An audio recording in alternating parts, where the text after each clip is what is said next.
Hello everyone, আরও একটি daily ব্লগে আপনাদের সবার ওয়েলকাম। আজকের ভিডিওটা মানে একটু লম্বা হইব, তো পুরো ভিডিও দেখতে থাকুন, আশা করি ভালো লাগবো। তো এখানে ব্রেকফাস্ট শেষ করলাম রুটি দিয়া আর আলু ভাজা দিয়া। তো আজকে আমি দুইটা শর্ট ট্রিক দেখাইমু, যেটা মানে আপনারা যদি সময় কম থাকে তো কিতা করবা, পড়াশোনা বেশি ইলাও হয়, মানে রাত্রে ভিজাইছি না বলে গেছি ইলা বেজান সময় হয়, আর ভিজাইয়া যেন বাসা এটাও মানে বাক্কা সময়ের দরকার। তো কিতা করলাম, আমি সকালে উঠিয়া আমি তো এটা মানে সব সময় ভুলে যাই, তো ওলা বিছি লইলাম, একটা বোতল লইয়া বালা ঠিকসে বাড়াইলাম, বাড়িয়া ভিজিয়ে থই দিলাম, সব ওলা সুন্দর হয়েছে। এরপরে আর একটা ট্রিক হইলো কচু বাসাও বাক্কা সময় লাগে। তো ওলা একটা প্লাস্টিকর ব্যাগ মানে লাইলন না কিতা ওটার ব্যাগ লইবাই, লইয়া এটার মাঝে কচু ঢুকাইয়া উন্দা করে বাড়ি দিবাই, দেখবা কচুর বাকলত তো সুন্দরে উন্ডি গেছে। তো আবার আমি মাটিত ফেলাইলাম, মানে মাটিওয়ালা জিনিস তো আবার মাটিত ফেলাইলাম। তো অন্তে বাসি সুন্দর করে লইলাম, লইয়া দেখো কত সুন্দর হয়েছে। এরপরে দইয়া উইয়া রাখি দিলাম, আর এদিকে দেখো পড়াশোনার বেশি মানে ভিজাইছিলাম, তো গরম পানি দিয়ে ভিজাইছিলাম, আমার কাছে সময় একদম কম আসলো। তো 1 ঘন্টার ভিতরে সব জুই গেছে। তো ওটাই আমি বাকল ফালাই দিলাম, হসলাই ফালাইয়া কচু সব কিছু রেডি করে লাইছি। পাউরা বেমার যার আছে আর কি, বেশি ভিজাইছি না ফাউরি লাইছি, ওরকম মানুষের লাগে এটা ট্রিক। তো আমি বেশিরভাগ ফাউরি বেমার আমার আছে, আর আমি মানে আর বেশি বাঁচাও আমার অত ধৈর্য মানে নাই, অত সময় লইয়া বাঁচিতাম একটা করে। যাই হোক, এরপরে এখানে আমি রান্না বান্না শুরু করে দিছি আর কি। তো ফরাসো বেশি দিয়া আর টমেটো দিয়া ট্যাংরা মাছ দিয়ে বানাইছি, আর কচুর মুখি দিয়া আর মাংস দিয়ে বানাইছি। মাংস এটা হইল গিয়া তো বুঝরায় বিফ না, কিন্তু কেরা বিফ। এরপরে এখানে কাঁকড়ার ভাজা করছি, আর কতগু মরিচ মানে গাছও ফাঁকি গেছে, ফাঁকিয়া পড়ি যার। তো আমি কই ওটাই লইয়া আচার উচার বানাইলিমু।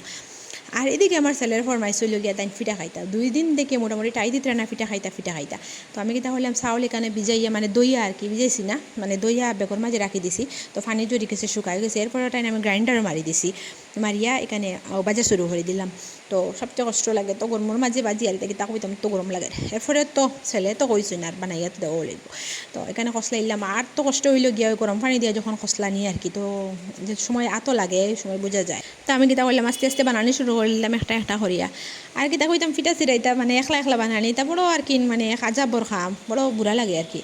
চুঙ্গা ফিটা ইতা খাম ইতা, আর ফিটা বেশ আমার বুড়া লাগে, কারণ ফিটা বাজি এইছে বলা বলি তো বেজান সমস্যা আর কি। এরপরে তো কিছু করার নাই, বলা বলিতে লাগ গেলাম। তো ওরকম হয় মানে অত বেশি সুন্দর হয় না, এটা সুন্দর হয়েছে কারণ এটা আমি আধ দিয়ে তোরা শেপ ধরাইছি, তোরা সুন্দর হয়েছে। আর বাদ বাকিটা তো দেখাইছে একটা মানে অত বেশি নাই, মোটামুটি আর হয়। তো কিতা হলাম, আমি বলিলাম অতটা বল সব মানে মিলাইয়া জলদি বলিলাম, বলিয়া কিতা হলাম ওটাই ফাঁকিও করে এটা বানাইছি। আর ওটা জো করলাম মানে রাইস কুকারের মাঝে দিলাইছে। গাইয়ারি তো এখন আর মানে নাই, হয়তো আমরা গরু নাই গাইয়ারি বাড়ি, বানাইলে তো বানাইলে যাই হইলে এখন গিয়ার বানাইতো। তো রাইস কুকার গাইয়ারির সমান আজকাল তো কত জুয়া আছে, তো গাইয়ারির আর দরকার পড়ে না এর লাগিয়া। আর আমরা গাইয়ারি বানাইও না লইও না, মানে রাইস কুকার দিয়ে খাম চালাইলাই। এরপরে এখানে বয়াই দিলাম সিদ্ধ। আর মানে কয়েকদিন থেকে সুন্দর করে চা খাইয়ে না ভাবলাম, তো চাও খাইমো সুন্দর করে বানাইতে তো লেট হয়েছে কিতা কইতাম, মানে মোটামুটি 8টা বাজি গেছে। তো মানে বিকালেও বানানো লাইছিলাম আর কি সন্ধ্যার সময়। আর এদিকে সিদ্ধ হয়ে যার আমার ফিটা। তো সিদ্ধ হয়েছে নি না এটা আমি চেক করবার লাগিয়ে একটা চাকু লইলিমু। তো চাকুরটা দিয়ে মানে মারিয়া চাইমু আর কি, কেকর মতো কেক জেলা চেক করে নইছিল ওরকম চাইমু। চাকুত লাগলে না তো হয়ে গেছে, আর মানুষ আরও কিতা মানে তাপ লাগে চাই না কিতা করেন জানি না। এরপরে এখানে আমি জো করলাম, চা লইলাম। তো চা খাইলাম বিকালে ফিটা দিয়া। তো আমার আজকের ভিডিও যদি আপনার ভালো লাগলে শেয়ার করে। Thank you everyone.